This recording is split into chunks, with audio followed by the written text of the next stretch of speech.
Halo, hai. Jadi, mungkin perkenalan dulu ya, karena ini video pertama. Kami dari Yotsuba Keyboard, toko peralatan keyboard gitulah di Tokopedia. Hmm, udah itu aja sih perkenalannya.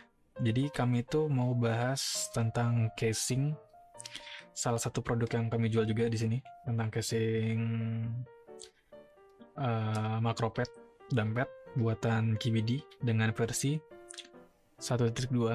Jadi ini versi yang udah support dengan OLED ya. Mungkin kalau kalian penasaran tentang build guide-nya atau proses pembuatannya, bisa nanti skip ke waktu yang saya tandai di timestamp aja.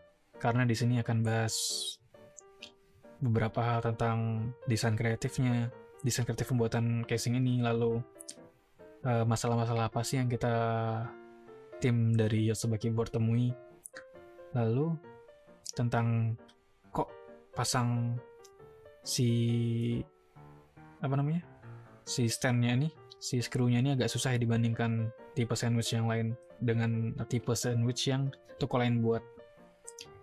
Jadi kita mau bahas itu di sini. Oke. Mungkin kita buka langsung buka ini aja lah ya. Bentar. Di Sobat Keyboard tuh mah nggak ada tutupan. Nih langsung ngeliatin pembuatannya aja ya. Jadi desain pertama kali yang kami buat tuh cuma ada 4 layer. Yang pertama itu base, lalu ada spacer, plate, dan ada cover. Sini kita masih nggak bisa mikir lah mau apa aja yang dipakai dan lain-lainnya. Dari ini tuh tim Yotsuba Keyboard banyak banget belajar kesalahan-kesalahan yang bisa dibuat dalam pembuatan desain. Yang pertama ada 2 yang paling fatal. Yang pertama itu kan ini cuma ada 4 layer nih. Si PCB-nya itu kalau misalkan langsung ditaruh di dalam sini, itu bakal interference dengan akriliknya langsung. Apalagi nanti ada tambahan hot swap di sini, itu bakalan tambah interference lagi dan dia ngebuat si casingnya rocking kayak gini tuh. Itu kesalahan pertama yang paling fatal. Yang kedua itu kita pakai hex nut di sini. Mikirnya sih biar kuat gitu, terus si hex nutnya nggak bakalan keluar dari case, jadi aman lah buat dipakai di meja atau di deskmat sekalipun, jadi nggak bakal ngegores hex nut, si hex nutnya ke deskmat. Tapi masalah kedua ini terkait dengan budget. Kita pakai M3 dan pakai hex nut, itu kira-kira di marketplace harganya sekitar 3.000 sampai 3.500. Dan kalikan aja nih dengan berapa baut, 1, 2, 3, 4. 3.000 kali 4, 12.000 buat baut doang. Itu lumayan mahal. Dan Yotsuba Keyboard tuh nggak pingin buat sesuatu yang mahal dengan kualitas yang apa ya, kalau di engineering namanya itu apa ya, over, ya nggak tahu lah, itu aja. Kalian yang tahu istilah-istilah gitu, nanti aja kalau aku tahu istilahnya aku mesti tahu aja. Jadi over engineering, oke, itu istilahnya. Jadi kita terlalu mikirin ini nanti gini, tapi akhirnya budget juga yang kena gitu. Jadi kami ingin nge-simplify itu, jadi biar penggunanya nggak terlalu mahal lah beli hasil karya kami. Lalu ini juga kami nggak pikirin nih yang bagian sini. Ini kan bautnya cuma ada 4 nih, tapi di sini nggak ada baut. Kami nggak mikir di sini itu bakalan wobbly gini. Berarti bautnya di nambah jadi 5, dan itu udah berapa tuh? Kalau misalkan satu bautnya 4.000, berarti udah 20.000 buat baut doang. Belum lagi ada tambahan baut di sini yang buat stand, jadi kalian bisa preferensinya terserah kalian, bisa tilt gini atau bisa nanti datar gini. Kalau kalian mau datar tinggal dilepas aja ini, di datar, atau bisa tilt, terserah kalian. Itu kustomisasi yang kami buat. buat pelanggan kami. Lalu desain yang kedua itu ini udah mulai kompleks. Tapi ya di sini ada kesalahan fatal lagi. Kesalahannya itu jadi kalau di desain yang ini si bautnya itu agak keluar dikit. Jadi fungsinya itu buat nahan gitulah.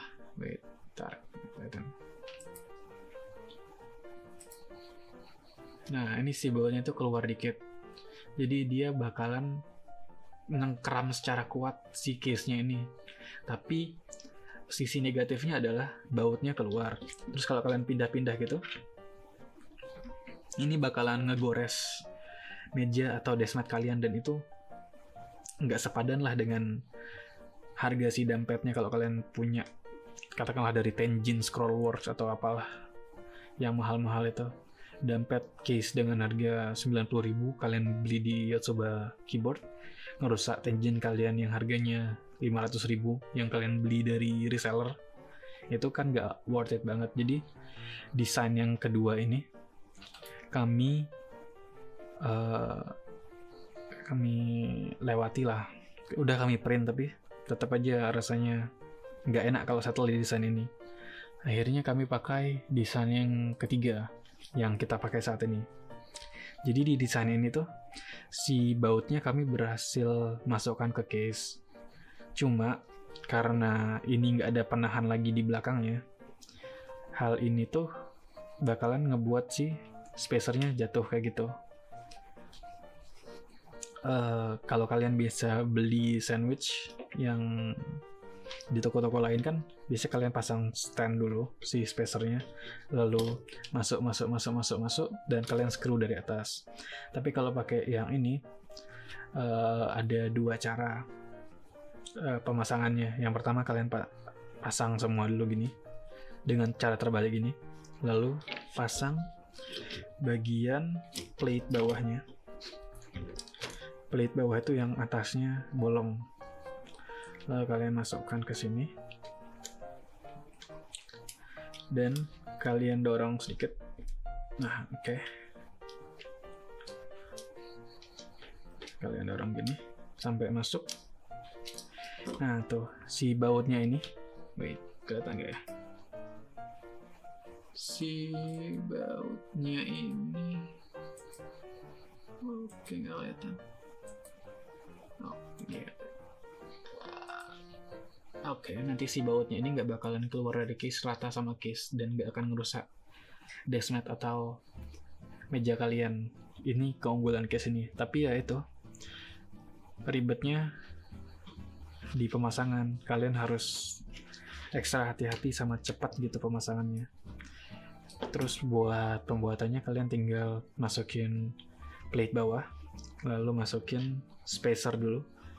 Spacer yang nggak ada, yang nggak bolong kayak gini, spacernya nggak bolong, lalu masukin. Oke, kalau misalkan kalian ribet, kalian bisa, kalau misalkan jatuh-jatuh ya, kalian bisa pasangnya kayak gini, jadi dia bakal ketahan. Lalu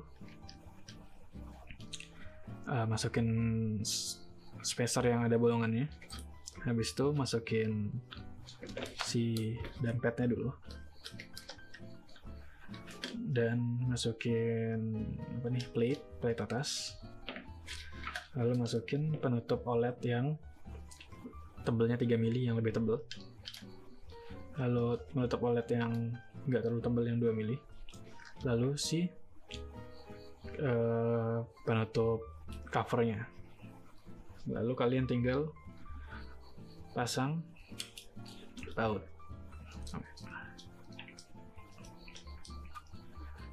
Nah, mungkin buat kalian yang pertama kali pakai case ini bakalan kagok gitu dengan cara pasangnya, tapi ya itu ada kompromi yang harus dibuat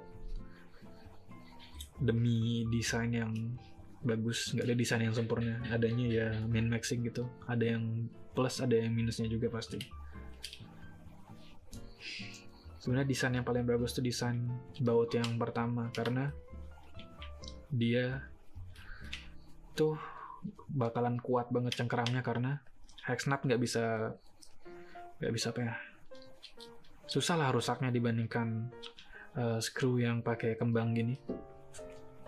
Tapi ya itu balik lagi biaya. Kita tuh nggak mau buat sesuatu yang mahal sampai kalian tuh mikir 2 kali buat beli. Kita berusaha buat semurah mungkin biar kita sama-sama nikmatin lah enaknya pakai DIY keyboard tuh gimana, rasa bangga, terus bisa bisa sombong ke orang yang nggak pernah DIY keyboard, haha nggak bisa DIY kamu gitu. Nah terus untuk yang kedua itu, ini kan kalian ada spacer dan ada baut nih. Jadi baut yang kami berikan tuh ada 2 panjangnya.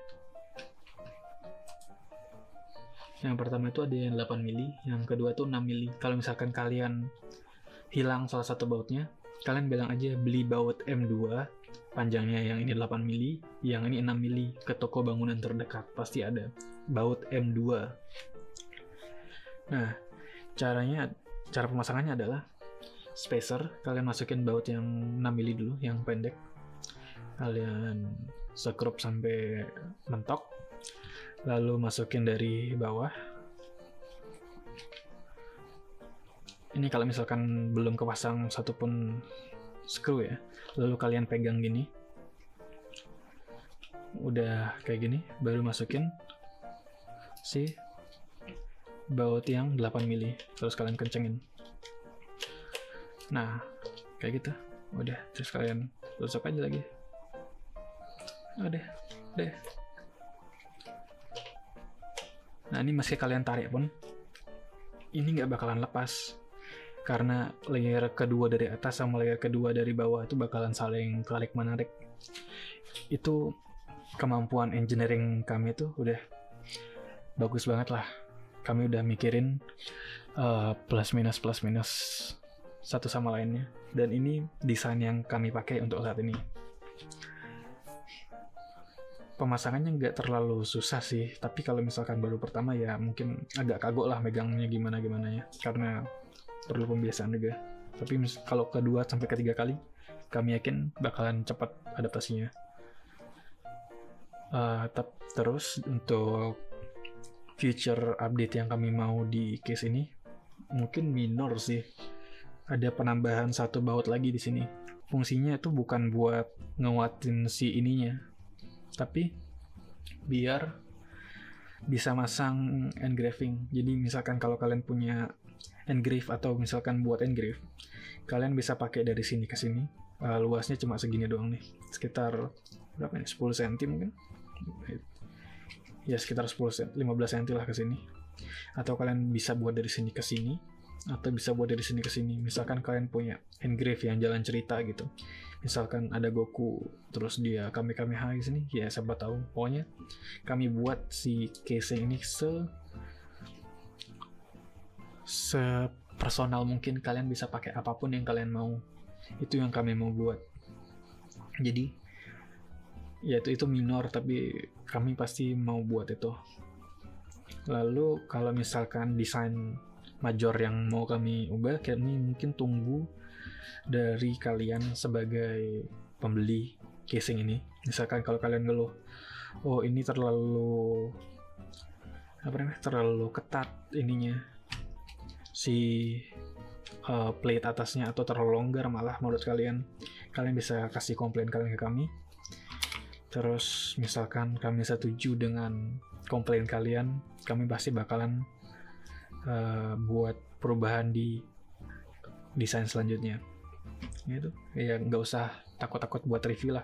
Kalau misalkan kami rasa kalian benar dan kami rasa kami salah, ya kami pasti bakal perbaiki. Tenang aja. Nggak ada yang perlu superioritas lah, nggak selamanya toko bener, nggak selamanya pembeli salah gitu. Pasti kami dapat inputan juga dari pembeli kan, mereka yang beli, mereka yang pakai gitu. Terus sama satu lagi sih, ini kami mau panjangin sampai sini mungkin, biar ini nggak terlalu locking, karena ini kan cuma sampai sini nih.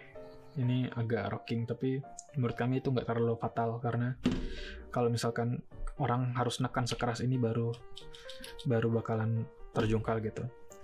Nah terus yang ketiga yang kami mau ubah juga, ini kan masih pakai skrup nih. Kalau kalian mau lepas itu kalian harus buka semua, buka skrup dan lain-lain. Itu kan nggak mudah, apa ya, pokoknya itu nggak simple lah. Kami pingin buat yang pakai magnet, jadi tinggal lepas terus pasang gitu. Tapi ya itu mungkin masih lama tentang magnetik itu, karena harus ketemu supplier yang pas juga yang bisa ngasih produksi magnet setebal 2 mm buat sini sama sini dan lain-lain. Ya itu mungkin endgame dari casing ini ya, yang penambahan fitur case ini ya, selain desain major yang mungkin ada nantinya dari kalian. Mungkin itu aja dulu sih tentang pembahasan mengenai casing dompet buatan KBD ini.